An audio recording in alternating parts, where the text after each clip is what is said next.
So, good morning, ladies and gentlemen, and thank you to Jeff and John for the kind introduction. I'd just like to recap. My name is Nick Jackson, and I'm the Managing Director of CWays.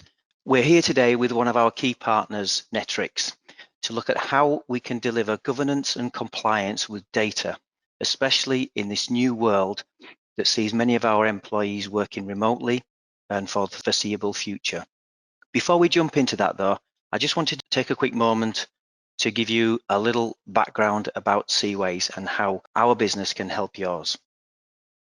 The advance of technology is based on making it fit in so that you don't really even notice it. It's part of your everyday life.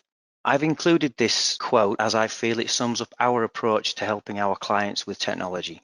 Since I set up CWays many years ago, one of the fundamental principles or ethics has been that we do the right thing for our customers in terms of best fit for tech, not best fit for profit. Information technology is vital to any modern business today. In today's digital transformation era, technology changes, empowers our customers. These steps and sometimes strides must be introduced as seamlessly as possible. Technology has certainly changed in the last 20 years, and I believe that when changing tech or migrating to new services, these must all fit the needs and working practices of our customers, and most of all, deliver tangible benefits to the business. To give you a brief background, and we certainly won't touch on every one of these items on this slide, we've been going for 23 years, and that longevity brings stability, expertise, and experience. I set CWays up in 1997, and a couple of the highlights. 2002, we managed to secure £14 million for the City of Hull to increase their safer community projects using technology. Fast forward to 2016, we are the primary team that deliver 100,000 device wireless infrastructure completely secure for Leeds Beckett University. This is all well and good, but ultimately it's about the journey that your business is on, not ours. And the value is in how we can help you along that road that's important. Taking a look at what we offer, firstly, we don't do everything, but what we do, we do with excellence. We have a carefully selected portfolio of products and services that can help you from initial scope and design of a project or service through to the supply, installation, training, and most importantly, support of any solution that we deliver. Whether you are modernizing a data center, transitioning to hybrid and cloud services, protecting your data and applications through to the physical and IT security of a business or building, we have expertise across each of these areas and continuously ensure to stay ahead of the curve. This means you always have insight into the latest technologies that could help your business work smarter and more securely. Something I touched on earlier, we also select our vendors based on technology rather than who is most profitable. We try and test all of our partners, which gives us the confidence that we can genuinely help our customers. This builds a trusting relationship with our clients, which is demonstrated by the fact that we're still working with our first customers today. So why do customers choose to work with us? Well, it's for many reasons that add up to it being the right decision for them. We have a wealth of experience and expertise, in fact, over 230 years combined. It makes me feel quite old. And that's just gone up with the new staff that we brought on in the last 12 months. We place our customers first and listen to their needs. And when things go wrong, and they do, we learn from them, ensuring that we are continuously evolving the quality of our service and the experience our customers have. We are ISO 9001 quality, 27001 and Cyber Essentials certified, and have a security-minded approach to everything that we do. We are focused both on customers and ensuring that we are proposing the right solutions that meet the business objective or remove the pains that exist in vulnerable environments. As I said earlier, this era of digital transformation combined with the lasting effects of the recent pandemic has pushed all of our businesses to adapt. CWays is ensuring that we can deliver on the demands and challenges that face our customers today, ensuring a long-lasting and trusting relationship for the future. Well, that's given you a quick and high-level overview of CWays, our approach, and how we can help you. I will be happy to answer any questions at the end. Please reach out to me afterwards and we can talk further. So with nothing further to add, I'll hand over to my colleague David Matthews from Netwrix to tell you more about their amazing data security solution and how it can help us all, especially in these strange days. Thank you very much. Thanks very much, Nick, and thank you to everyone who's with us today and joining us for the session. My name's Dave Matthews, and I'm one of the data security experts here at Netwrix. And today I'm going to be talking about some of the most important data security basics that I think are getting lost in all of the marketing buzz around cybersecurity. So first up, starting off with data. Data itself is probably the most valuable asset for any corporate business. No matter what industry you're in, you must manage your data, whether it's your financial records, healthcare reports, we could be talking about business acquisitions, startup plans, or maybe it's that exclusive cookie recipe you've got for your cafe. What we've found is businesses have been going through exponential data growth, and it's really becoming a very big challenge for both small businesses and enterprises. According to Gartner, 70% of organizations say that managing data growth is their top concern. It's no easy feat to manage and protect large volumes of data, especially when those IT budgets aren't quite keeping up. The good news is that more and more organizations are now making it a priority to better protect the data that they process and store. Even if they are often driven by compliance requirements or a fear of the fines for breaches, or even bad press and reputational damage. As a result, there has been significant investment in tools that claim to protect data from a multitude of cybersecurity threats. In fact, according to the Cybersecurity Ventures forecast, the global spending on cybersecurity products and services reached 120 billion back in 2018. And this number is likely to exceed more than $1 trillion cumulatively before 2021, increasing the overall cybersecurity spend by 88%. The question really is, are these tools offering value to the customer? If they are working, then the state of cybersecurity ought to be improving. But we are still hearing about data breaches, even now, even during these strange and new times that we're living in. It's very easy to blame a breach on a skillful attacker who might be both highly motivated and creative, but that doesn't explain the data we find when we start digging into the actual incidents. In fact, a Ponemon report shows that more than half of the breaches that took place back in 2018, 52%, were rooted in an employee error or a system glitch. It wasn't actually an external attack or an attack coming from the outside. So a big part of the problem is that organizations often do not know what data security really means. They start asking the question, should I be backing up my daily invoices? Do we expect users to be tagging and identifying every file they're creating to indicate the value of the data inside?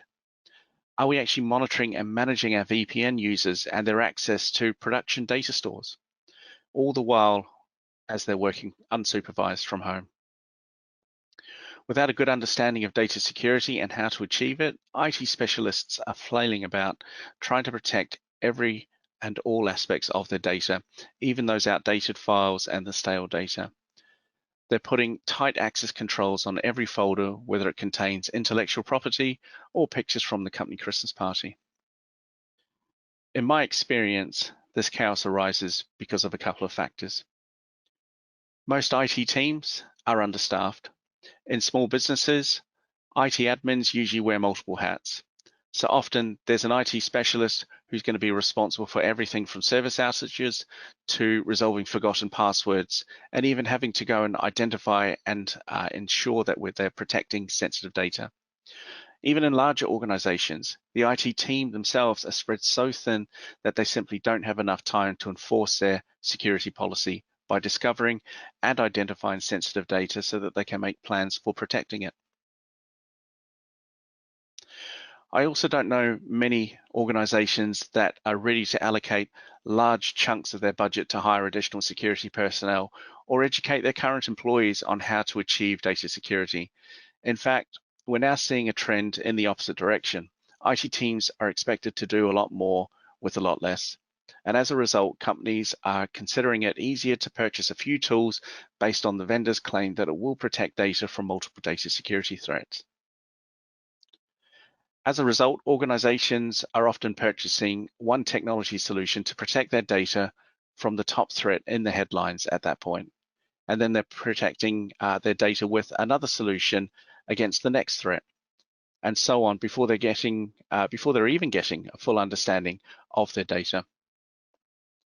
They often don't know what kinds of sensitive data they have, where it's located, and whether it is overexposed, but they're already investing in these platforms to protect it.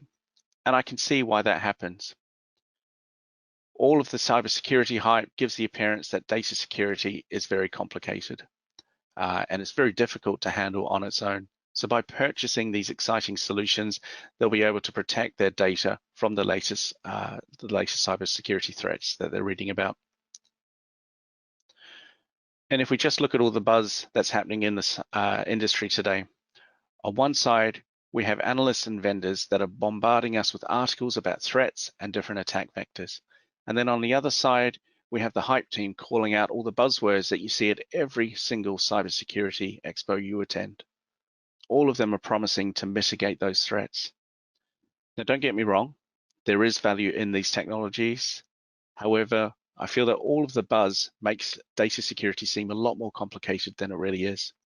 This leads our InfoSec leaders to question their ability to effectively address these threats. It also leads to the misconception that there are magic beans, that they can exist and that they can provide an answer to all of these threats at once. All you need is an expansive budget to be able to obtain those magic beans.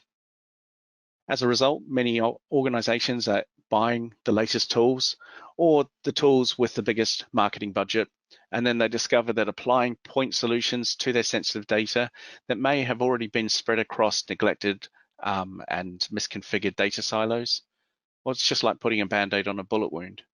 Eventually, what they find is that the technologies that were acquired in a hurry are not meeting or delivering on those promises, and they're not meeting those expectations that have been set on them.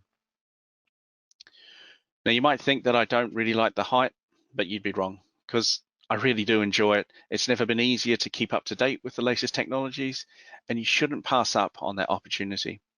But as an IT director, CISO, or data protection officer, you should realize that your organization is only going to be as strong as its weakest link.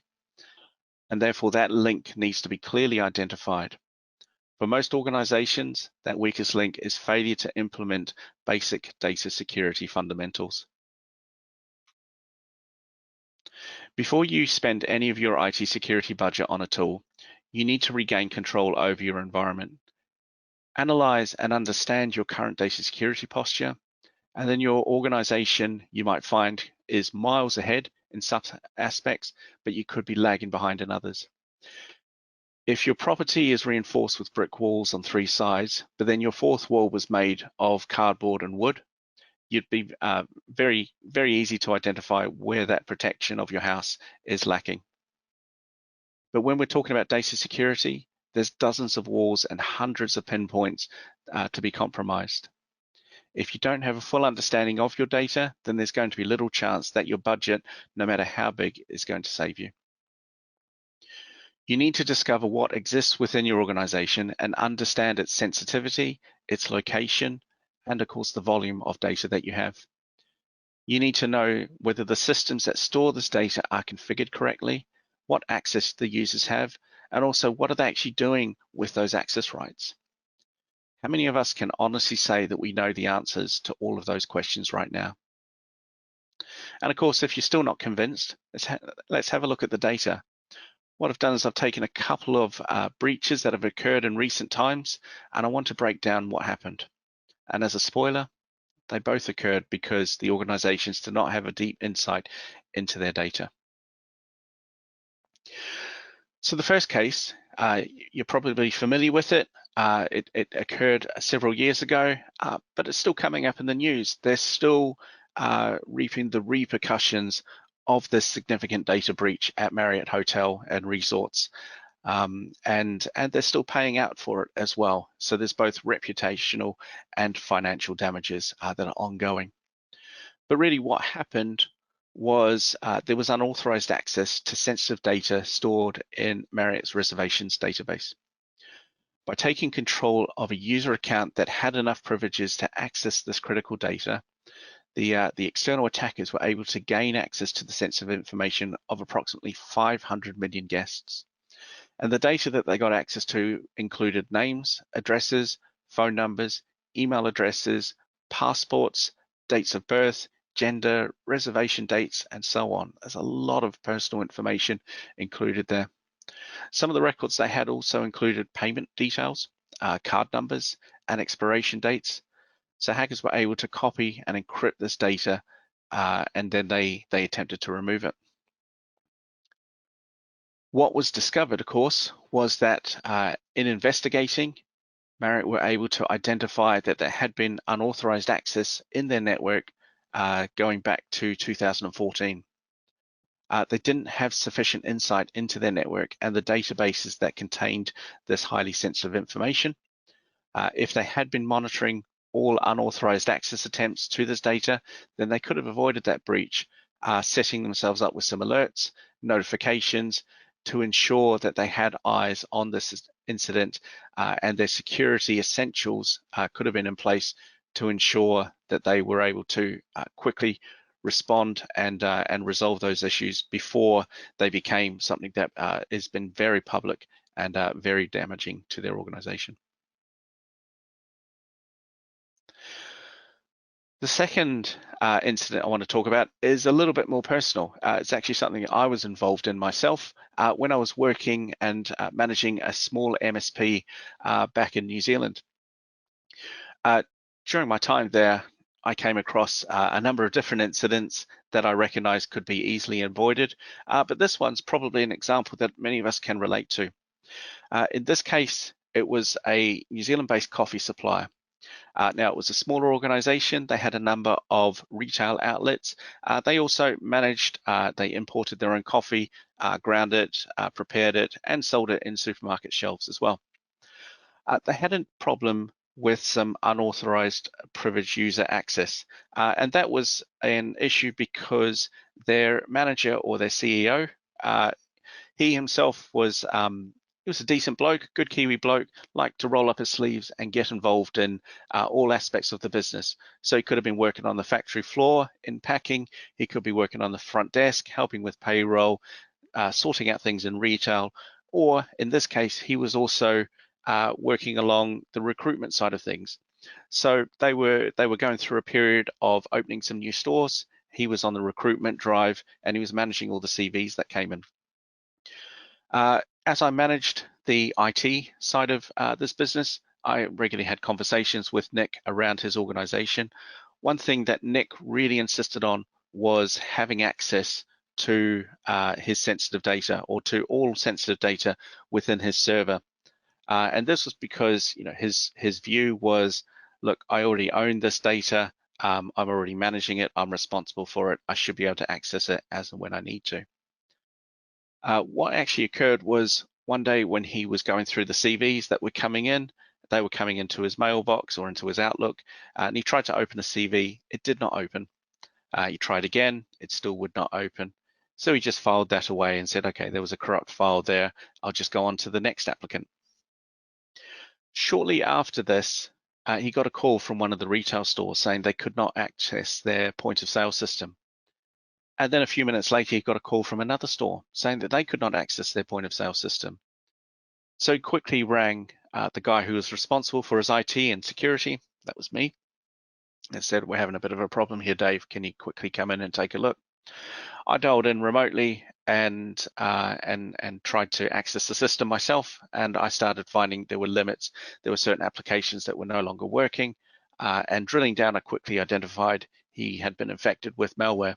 He had activated a CryptoLocker virus. So the problem was with his authorized access, of course, he had full access to the databases and files behind his point of sale system that was being managed on one of these particular application servers. What they had to do, of course, was they had to go to a manual processing, so they could no longer use their computer system. They had to just take manual payments, which of course slowed down the flow of customers through their stores. In the meantime, I said a little prayer to the backup gods to make sure that last night's backup had been successful, and went down and we ran through the restore procedure to get that data back up and running. And of course, Nick no longer had access to his laptop as well, as we had now remove that from the network, and we needed to do a bit of cleanup there as well. The result of this was company-wide downtime. Of course, from the backup, it was successful, but of course it had taken place the previous evening, so we lost about half a day's worth of work. And what it meant was that someone had to spend a significant amount of time putting this data back in to their database to make sure that they stayed on top, their records were up to date, and of course recover and repeat anything as well around the orders and the processing that had taken place between the last backup and restore there. This could have been avoided with a bit more oversight into day-to-day activities. We could have caught that action of mass data changes taking place there. We could have also put our foot down and said, actually, we need to restrict your access to your sensitive data. As a privileged user, you should have a separate privileged user account for when you need that additional access. But when you're checking emails, when you're downloading files or browsing the internet, we need to make sure that you have some basic access enabled, just like anyone else would in the organization. Failure to implement those basic security requirements did cost them in terms of downtime, and also I think is responsible for a few of my own gray hairs there as well.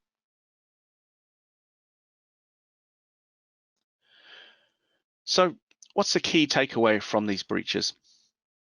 Really, these organizations should have had either teams or individuals who were responsible for their data security.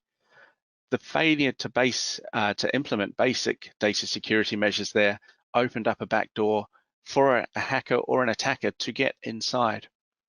And that's the main thing I'm trying to convey to you today, is that you can significantly strengthen your data security and reduce IT risks and make smarter investment decisions that will probably save you a good proportion of your IT budget as well if you start with those data security basics. So what are some of the basics that I'm talking about there? The first one is access to your data. Managing your data itself, understanding who's got access, what level of access should users have within your organization, being able to review those access rights on a regular basis, and establish and maintain that least privilege access model. So first thing we should recognize is that this isn't a one-off duty. This isn't something that we just take care of and then we say we're done. Users within our organizations will change. They will either change roles, you'll have new users coming and joining us, or you might have people leaving our organization. You should also make sure those privileged users that have access, do they have separate privileged accounts that grant them elevated access to certain areas, certain data sets and stores? And then when they're going about their routine day-to-day activity, do they have a standard user account? And also for those privileged users, are you monitoring their activity? If there was to be a breach that occurred there, are you able to spot a spike in data access? Are you able to see that there's someone who's working in excess of perhaps what is considered normal day-to-day activity? And of course, make sure that as you implement new technologies, that you continue to adhere to these access requirements as well. Make sure that you maintain that least privileged access model, that users only have access to the data that they need to. If you've implemented SharePoint or Teams with the whole COVID lockdown and working from home, have you implemented appropriate security controls? Have you limited what data users can make available externally without giving you oversight or having to get that approved through an approved change process there as well. These are real questions that do need to be asked, because already we're seeing a number of incidents. We're seeing customers who perhaps haven't followed this best practice standard, this basic best practice standard, and may be reaping the benefits of those as well. Earlier in my presentation, I did start by saying data is your most important asset. So understanding your data is right up there as a priority. What you really need is deeper insight into what data you hold. We need to understand that our data can be spread across our organization, whether that's on-premise, sitting in the cloud, it could be on our user laptops, could even be on our users' phones. Don't forget, we're storing credentials and accessing emails which could contain sensitive data, perhaps on our personal devices that are not being monitored there. Be aware that this data is constantly subject to change. So again, while you might be safe today, that could change tomorrow through changes, organic changes within your organization, or it could be through misconfiguration, a negligent user, and similar there. So staying on top of that. And be aware that your data is dynamic. So your data itself could be stored in structured locations, such as databases. It could be unstructured, sitting in mailboxes and on file servers and similar there. This data is going to be constantly changing, moving between data stores and similar there. There'll be users accessing, moving, copying, deleted, replicating, and so on. So you must ensure that you stay on top of this, as it is always going to be an ongoing process. Then understand what's going on with the data. So identifying and knowing your data and knowing the value of your data isn't all that is required. You need to understand what's then normal activity, what is normal behavior, where are your users logging in from if they're working remotely, what's considered a normal location and what's considered abnormal. If you have users that are constantly forgetting passwords, or perhaps they're having challenges to their multi-factor authentication, can you highlight when there's an unusual spike in that sort of activity? Once you understand and you're able to monitor and identify a baseline of activity, that then lets you highlight unusual behaviors. And then what we end up with is abnormal behavior monitoring. This allows you to identify unusual activities. This means you get more eyes on areas of concern. Maybe even with remote workers, you're looking at the volume of data that's going out through your VPN. Are users copying sensitive data resources to their local devices remotely, where they have access to it unsupervised and it's potentially unprotected? And of course, the answer is, this could be happening not because the user has malicious intent, but it could be because the user is frustrated with the security controls already in place, and they've decided, well, this is easier for me. But what they don't realize is the exposure that your organization has to potential breaches there. So make sure you understand what is normal activity and behavior, establish those baselines, and continue to manage that access as well. Understand what users need to have. As I previously showed, InfoSec need to stay on top of controlling that access, implementing least privilege access model, and make sure that is maintained, as users change their roles, especially in these unusual times with their remote workers, with organizations going through significant restructuring and similar there as well. Also stay on top of what's going on within your infrastructure. So being able to identify and approve of authorized software. Again, when we talk about remote access, how many organizations had an approved remote access policy in place for their teleworkers before COVID kicked in? How many organizations have actually been through the process now and established a policy for authorized software, for ensuring that you're maintaining security patches on the devices you're using to access your network, ensuring that users are adhering to appropriate security policies as well. I didn't mention multi-factor authentication by mistake. That's something that should be considered by every organization now, because there's a huge vulnerability scope right now with our users having unsupervised access to our secure data resources through remote access, through VPN and similar there. So make sure that we are implementing appropriate controls, maintaining our networks, maintaining our net infrastructure to ensure that we're not exposing ourselves unnecessarily to any security vulnerabilities out there as well. And finally, we should also be assessing and mitigating any risks. So conducting regular risk assessments is definitely an approach that needs to be taken on a regular basis as well. A risk assessment can be as simple as identifying stale accounts. So looking at when were users last seen active within our organization. If we have a significant gap of 90 days or 180 days, then maybe we need to see, is this user actually still a part of our organization, or are they on extended leave? In which case, if they're on extended leave, do we need to have a look at their access controls? Again, if that account is enabled on our network, it is potentially another avenue for an attacker to get in if they are able to compromise that account itself. We should also regularly review privileged access. So again, understanding who our data owners are, who are the most active users with the sensitive data within our organization. They are probably the data owners who will have good insight into what or who should have access and how users should have access as well, how that access should be managed.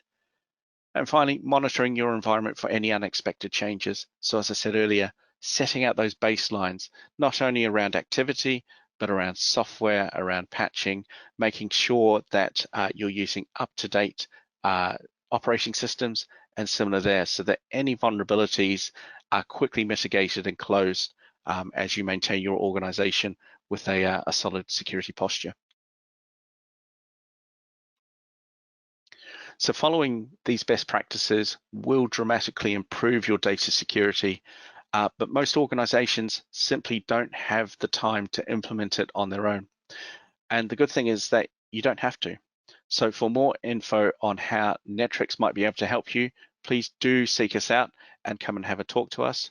But for now, my name's Dave Matthews, and I want to say thank you to Nick and the guys at CWays for the opportunity to speak here today, and also to Jeff White and Colonel John Doody for the introductions earlier.